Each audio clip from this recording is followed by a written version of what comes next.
Всем привет! Сегодня обсудим вот какую тему. Почему Google не смогли сдержать поток сливов, которые наполнили интернет? Я говорю, конечно, про Pixel 3, и у меня появился ответ. Почему же? Плюс сегодня узнаем новую информацию про Pixel 4, естественно, эксклюзивную, все как вы любите. Начнем, пожалуй, с третьего пикселя. Как вы знаете, мы сняли его одними из первых в мире. Это случилось так же, как с iPhone 6 несколько лет назад. О нем мы тоже первые рассказали, собрав за пару дней около 10 миллионов просмотров. Самое забавное в этой истории то, что Google Pixel слили несколько месяцев назад. У нас он появился месяца 4 назад. Просто мы его не снимали, так как не знали, что с ним делать. И если для вас это секрет, то практически у всех компаний есть на 90-95% уже готовые прототипы тех смартфонов, которые выйдут через год, а то и 2.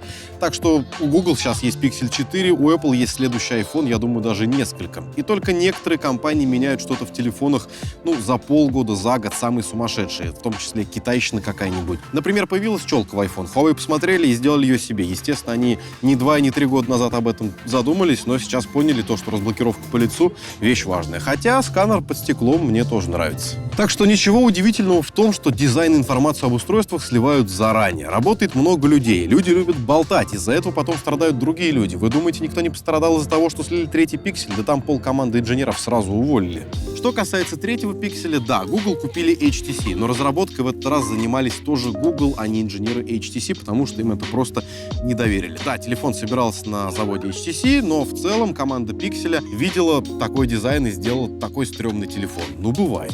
Команда Pixel подумала, что им хватит креатива и сил, чтобы сделать красивый телефон. Но я думаю, что инженеры HTC затаили обиду. Команды, безусловно, между собой общались, совещались, но из-за того, что кому-то что-то не понравилось, сделали утечку, чтобы люди увидели, каким стрёмным получился Pixel. Они увидели, и действительно, 3XL мало кому понравился. Это нормально. Но сзади он неплохой получился, в целом симпатичный, но вот если смотреть общую картину, то Google облажались.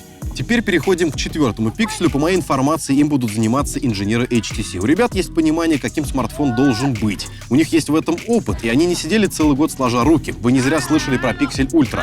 Нам его покажут в следующем году и, скорее всего, под номером 4. Вероятно, будет две версии, большая и маленькая, причем одна из них будет по-прежнему с челкой, а вот один телефон будет безрамочным. Но, зная Google, не нужно учитывать, что рамки будут прям совсем тонкие. Они будут большими, телефон не будет самым идеальным, но в целом должен получиться красивый смартфон, и дизайн будет другой, потому что 3 года мы получали один дизайн, но в этот раз будет совершенно другой. Ну а что касается челок, вы поймите, они нужны, потому что, чтобы поместить камеру под стекло, нужно еще 2-3 года, а пока придется жить с этим.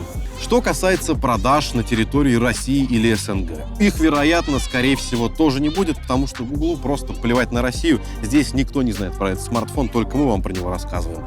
К счастью, он у нас продается, и, в принципе, продает его только один магазин нормальный, это thecase.ru, я сам всегда там беру, так что если вы хотите купить Pixel или Surface, то нужно обращаться к этим ребятам.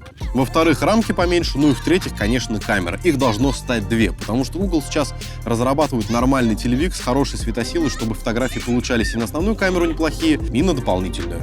В целом, как выглядит четверка, не знает никто. Концепты, как я уже сказал, ничего общего с реальностью не имеют, но через полгодика, я думаю, сливы уже начнутся, и мы подробнее разберем про то, каким же будет четвертый пиксель и можно ли его будет покупать. А на этом, собственно, все. Всем пока. Жми. Не стоит забывать то, что вся информация, которую я сказал, не точная, потому что у Google есть несколько прототипов, и что мы получим в следующем году, никто не знает, в том числе и я. Я забыл текст дальше. Очень они громкие.